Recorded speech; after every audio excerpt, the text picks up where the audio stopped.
This is like taking a sword and just piercing the heart and soul of Christianity, because you can call Genesis 1 to 11 as mytho-history, and you can also call the Gospels mytho-history as well. Now, can you just hear the Christians talking right now? No, this is in the genre of ancient Roman biography. But isn't there myth in ancient Roman biography?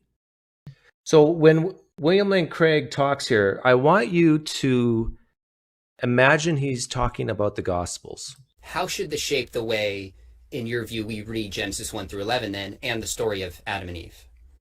I think it should prompt us not to be over literalistic in the way we read these narratives. Don't be over literalistic when you read the Gospels. And once you begin to look at them in terms of mytho-history, it's difficult to look at them in any other way.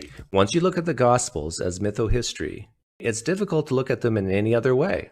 I mean, when you read a story about two people in an arboretum with these magical trees whose fruit, if you eat it, will grant you immortality or knowledge of good and evil, and then there's this talking snake who comes along and tempts them into sin. And when you read stories about Jesus being an exorcist and casting demons out of a man and into pigs, I mean... And then you have this anthropomorphic God walking in the cool of the garden, calling out audibly to Adam in his hideout. And then you have Jesus on a boat telling the winds to be calm, and then jumping over the edge of the boat and walking with a guy named Peter. You think, well, of course this is figurative. Well, of course the Gospels are figurative.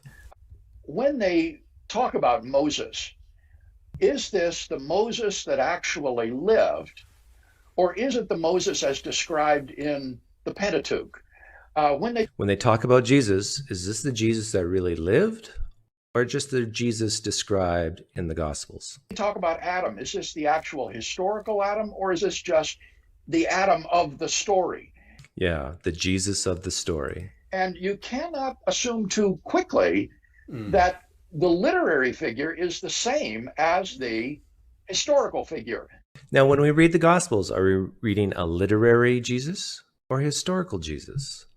Okay. But in some cases, the stories, again, are so fantastic that I think we can say, no, this is plausibly not historical. See, he's using the... what's it called? The principle of analogy.